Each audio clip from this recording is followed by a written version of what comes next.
wabarakatuh. Perkenalkan, nama saya Rizalki Wahyuni, perwakilan dari kelompok 3. Nah, kali ini kami akan membahas tentang sejarah perkembangan ilmu. Nah, di sini pembahasan saya yaitu mengenai perkembangan ilmu pada masa Yunani dan perkembangan ilmu pada masa Islam. Nah, di pembahasan pertama saya akan membahas tentang perkembangan ilmu pada masa Yunani. Lahirnya pengetahuan intelektual dari bangsa Yunani disebabkan oleh beberapa faktor, yang dimana faktor yang pertama yaitu faktor geografis, yang dimana di sini adalah alam Yunani berupa gunung-gunung yang tidak subur dan tandus. Dari hal tersebut, masyarakat Yunani merasa tertantang dan memutar otak untuk lebih bisa kreatif dalam menjalani hidup. Faktor yang kedua yaitu orang-orang Yunani banyak membangun diplomasi dengan bangsa-bangsa lain seperti Babilonia, Mesir, dan yang lainnya, sehingga dari hasil diplomasi tersebut terjadinya suatu tukar-menukar pengetahuan.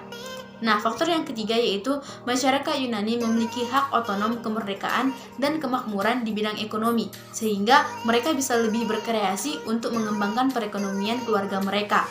Nah, selanjutnya yaitu pada masa Yunani kuno berkembang pemikiran mengenai mencintai kebenaran atau pengetahuan, yang merupakan awal proses manusia mau menggunakan daya pikirnya, sehingga dia mampu membedakan mana yang real dan mana yang ilus.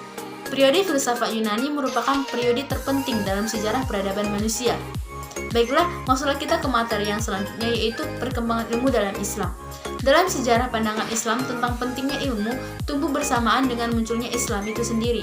Ketika Rasulullah SAW menerima wahyu pertama, yang mula-mula diperintahkan kepadanya adalah membaca.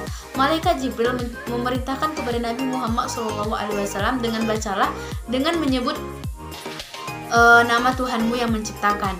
Perintah ini tidak hanya sekali diucapkan Jibril, tetapi berulang kali sampai Nabi dapat menerima wahyu tersebut. Dari kata Iqra, inilah yang kemudian lahir aneka makna seperti menyampaikan, menelaah, mendalami, meneliti, dan mengetahui ciri sesuatu untuk membaca teks baik yang tertulis maupun tidak. Wahyu pertama itu menghendaki umat Islam untuk senantiasa membaca dengan dilandasi Bismi Rabbik. Dalam arti, hasil bacaan itu nantinya dapat bermanfaat untuk kemanusiaan. Selanjutnya dalam ayat yang lain yang menyatakan, katakanlah apakah sama orang-orang yang mengetahui berilmu dengan orang-orang yang tidak mengetahui? Sesungguhnya hanya orang-orang yang barakallah yang dapat menerima pelajaran. Surah Al-Zumar ayat 9. Selain ayat tersebut, ada juga hadis Rasulullah yang menekankan wajibnya mencari ilmu. Bahkan begitu pentingnya kalau perlu, carilah ilmu sampai ke negeri Cina. Dalam pembahasan perkembangan ilmu, zaman Islam dibagi beberapa zaman, antara lain yang pertama yaitu penyampaian ilmu dan filsafat Yunani ke dunia Islam. Yang kedua yaitu perkembangan ilmu pada masa Islam klasik.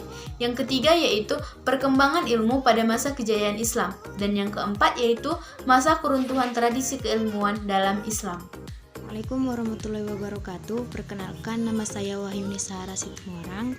Baiklah, selanjutnya kita akan membahas tentang perkembangan ilmu dalam periode zaman Renaissance.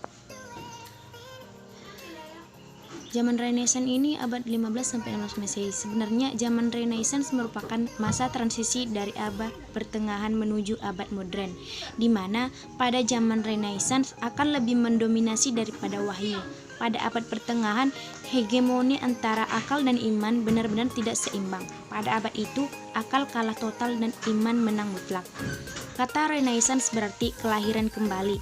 Yang dimaksudkan dengannya adalah usaha untuk menghidupkan kembali kebudayaan klasik Yunani Romawi. Dalam bahasa Latin, re plus nasci berarti lahir kembali atau rebirth. Perkembangan ilmu pada zaman atau periode modern dimulai abad 17 Masehi. Zaman modern ditandai dengan berbagai penemuan di bidang ilmiah. Perkembangan ilmu pengetahuan pada zaman modern ini sesungguhnya telah dirintis sejak zaman Renaissance.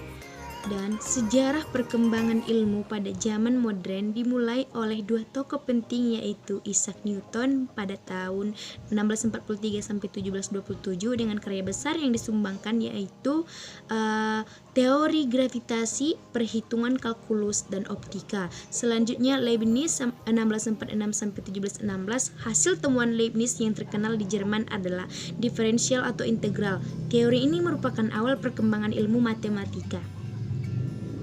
Setelah perkembangan ilmu pada zaman modern, kita masuk pada perkembangan ilmu pada zaman kontemporer yang dimulai pada abad 20 Masehi sampai sekarang. Perkembangan ilmu pada zaman kontemporer ini meliputi hampir seluruh bidang ilmu dan teknologi, dan ilmu-ilmu sosial seperti sosiologi, antropologi, psikologi, ekonomi, hukum, dan politik, serta ilmu-ilmu eksakta seperti fisika dan kimia, biologi, serta aplikasi-aplikasinya di bidang teknologi rekayasa genetika, informasi dan komunikasi, dan lain-lain. Assalamualaikum warahmatullahi wabarakatuh. Saya Nurpadilah Siregar akan melanjutkan materi dari saudari, yaitu perkembangan ilmu pada zaman postmodernisme. Postmodern berasal dari kata post dan modern. Post sama dengan pasca yang artinya sesudah. Postmodern atau postmodernisme secara harfiah dapat diartikan sebagai sebuah masa setelah masa modern. Pemikiran postmodern adalah hasil dari kreasi dari pemikiran modern. Postmodernisme menjanjikan sebuah pemahaman akan sebuah dunia baru dengan gejala pemikiran manusia akan perkembangan dunia yang semakin cair dan luas. Banyak pemikiran postmodernisme melawan pakem-pakem yang dipegang oleh modernis. Postmodernis mengkritisi dan mencoba merevisi kesalahan-kesalahan modernisme. Postmodern adalah sebuah ekspansi besar-besaran oleh skeptisisme yang melanda masyarakat global terhadap aspek-aspek hidup secara mendasar. Hal ini menyangkut banyak aspek seperti hukum, budaya, seni, arsitektur, musik, desain, jurnalisme, dan sebagainya. Pada awalnya, kata postmodern ini tidak muncul dalam filsafat ataupun sosiologi. Wacana postmodernisasi ini pada awalnya muncul dalam arsitektur dan kemudian juga dalam sastra. Jadi pemikiran postmodern ini dimulai mempengaruhi berbagai bidang kehidupan, termasuk dalam bidang filsafat, ilmu pengetahuan, dan sosiologi. Postmodernisasi akhirnya menjadi kritik kebudayaan atas modernitas. Apa yang dibanggakan oleh pikiran modern sekarang dikutuk, dan apa yang dahulu dipandang rendah sekarang justru dihargai.